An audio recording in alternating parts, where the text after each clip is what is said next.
লুঙ্গি খোলা হয়েছে টান টেনে।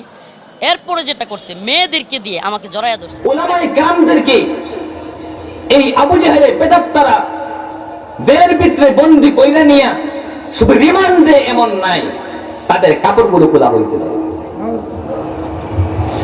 আইয়ামে জাহিলিয়াত হার মানবে, সেই জাহিলিয়াতের যুগে ইসলাম গ্রহণ করার জন্য কাপড় খুলে তাদেরকে বেজ্জতি করা হয়েছিল। আজও যে আলেমরা ইসলামের কথা বলে তাদেরকে কাপড় খুলিয়ে বেজ্জতি করা হয়েছে। এই রফিকুল ইসলাম মাদানিকেও কাপড় খুলে বেজ্জতি করা হয়েছিল। বুঝতে হবে এরা আর কেউ না, এদের ব্লাড হলো আবু জাহেলের, এদের ব্লাড হলো আবু জাহেলের। এই বর্তমান যারা আছে যারা ইসলামকে নিয়ে পরিচিত করে, আলেমদেরকে নির্যাতিত করে, বুঝতে হবে এরা হলো আবু জাহেলের উত্তরসূরি। কিছুক্ষণের মধ্যে কালো হয়ে যায়। ভুল হয়তো এটি কিছুটা কালো হয়ে গেছে। বাজারে নিয়ে গেছে কলা বিক্রি করতে, আম্মা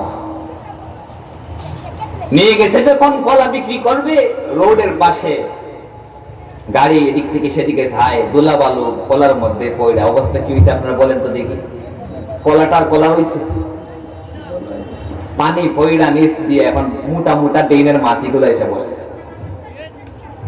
এখন কলা কেউ কিনবে? শুধু কিনবে এমন না, যার কাছে যাবে এই মেয়ে এখানে কিনে বসছে, এখানে সরো মাছি আসতেছে তোমার পোষা গন্ধে, তুলে দে। বেটা পড়ছে বড় বিপদে। বাজারে নিয়ে আসলাম জিনিস, যখন যদি বাজারে বাড়িতে নিয়ে যাই মানুষ হাসবে। কি করা যায়? যেখানে পালে ফেলতে যায় সেখানে আশপাশের দোকানদারটা বারণ করে, এখানে পালাইও না, এখানে মাছি আসবে।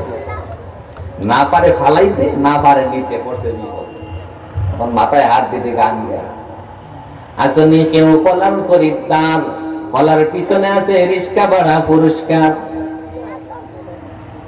কেউ যদি কলা কিনেন রিস্কা ভাড়া ফিরে দিব, আমার কোনটা লইয়া ওর আমার কাছ থেকে। কিছু যুবক এমন বিক্রেতা কোনোদিন দেখলাম না তো, পণ্যের সাথে রিস্কা ভাড়া ফিরি। কলা খাই বা না খাই দেখা যাইব পরে, বাড়ি কানটা তো রিস্কায় যাইতাম পারবো, কলা কোনটা দেও। যে কলা যে কিনছে, কলার মায়ায় কিনছে না রিস্কা ভাড়ার মায়ায়? আজকে আমাদের সমাজের মধ্যে এই অবস্থা। মেয়ে বলে দিছে উলঙ্গ করে রাস্তায় সাইডে, হাটে ঘাটে পার্কে বাজারে বন্দরে শুধু মহিলা আর মহিলা। মহিলাদেরকে এমন অবস্থা হয়েছে, হাটে ঘাটে মাঠে সবখানে মহিলা পাওয়া যায়। এখন মহিলাদেরকে দেখতে দেখতে যুবকরা আর বিয়ার জন্য রাজি না। রাজি না কেন? এইসব মহিলাদেরকে বিয়ে করতে রাজি না। যাদেরকে হাটে ঘাটে পাওয়া যায় তাদেরকে বেডরুমে পয়সা খরচ করে নেওয়া দরকার আছে।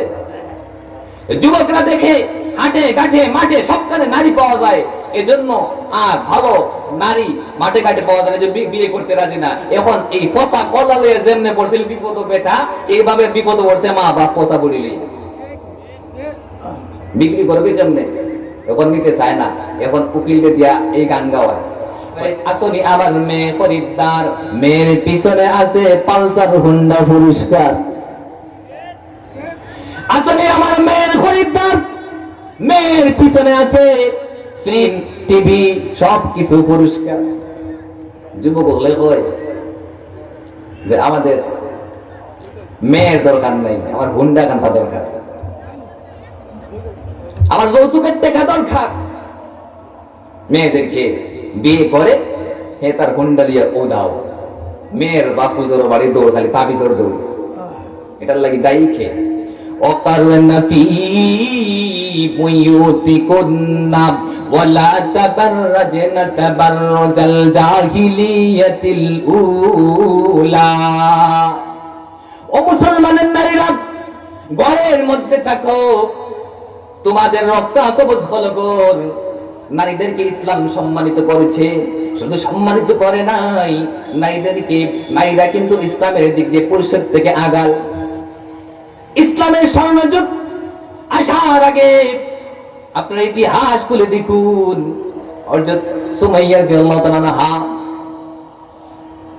যখন তিনি মুসলমান হলেন, মুসলমান হওয়ার পরে নরপিপাসক আবু জেহেল তাকে বন্দী করলো। বন্দী করে অত্যাচার শুরু করে দিল। ও সুমাইয়া, বলো তুমি ইসলাম ছাড়বা কি মরবা? হযরত সুমাইয়া বলেন, মরতে পারি কিন্তু ইসলাম ছাড়তে পারি না। এবার সুমাইয়ার ছেলে আম্মারকে বন্দী করলো।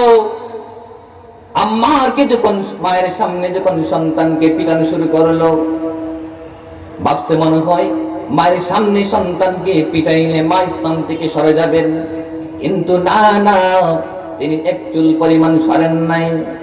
এবার কি করলো, সন্তানের সামনে মাকে পিটাইতে শুরু করলো। শুধু পিটায় নাই, এই নরপিপাসক আবু জেহেল, সন্ত্রাস আবু জেহেল হযরত সুমাইয়াকে বিবস্ত্র করলে, নগ্ন করে ফেললো। নাউজুবিল্লাহ। পৃথিবীর ইতিহাসে আজকেও দেখবেন কিছু নরপিপাসক আছে, আজকেও দেখবেন কিছু এই সমস্ত আবু জেহেলের দূষররা বেঁচে আছে। আজকে আমাদের এখানের প্রধান আকর্ষণ হাফেজ রফিকুল ইসলাম মাদানী দামাত বারাকাতুহু উনি আসবেন।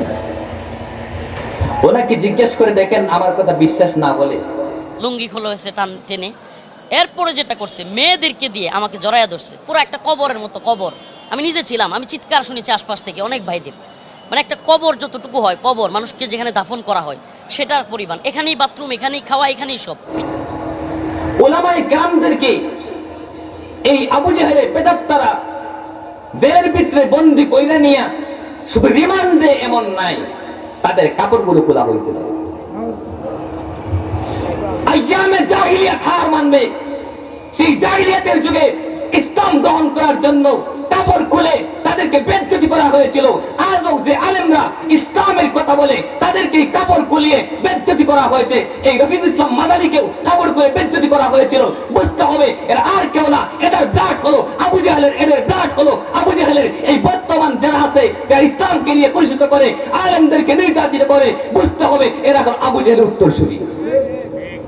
আজকেই তারা দেখেন, চিন্তা করি, শত শত উলামায়ে কেরামদেরকে বেইজ্জত করেছে, শত শত মায়ের বুক খালি করেছে, আজকে শত শত মাকে বিধবা করেছে। তার ফেরাও এই ফেরাউনের দ্বিতীয় ফেরাউন, লেডি ফেরাউন হাসিনা বলে আমার কি দোষ ছিল, তার দোষ খুঁজে পায় না। আমার কি দোষ ছিল। এক পতিতা বেটি, এক সপ্তাহ থেকে জ্বর কমে না, এক সপ্তাহ থেকে যখন জ্বর কমে না, এই দেহ ব্যবসায়ী পতিতা বলছে কোন পাপ করলাম, খাসা ভাষণ, কোন পাপ করলাম রে ভাই, এক সপ্তাহ থেকে আমার জ্বর কমে না। হে পাপ তো কেউ পায় না, দেহ ব্যবসা করে তার পাপ তো কেউ পায় না।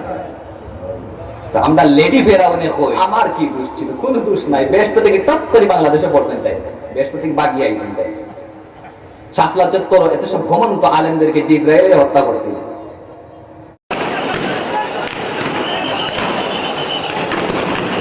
রাত তখন 2:30, শুরু হয় র্যাব পুলিশের যৌথ অভিযান। পুলিশের অভিযান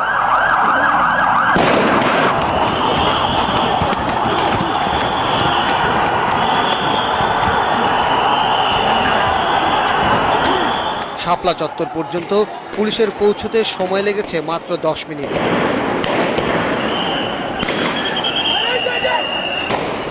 5 অক্টোবর এত সব ছাত্রদেরকে নির্মম ভাবে হত্যা করছিল জিবরাইল। কি তা বলেন আপনারা, আমার কি দোষ ছিল?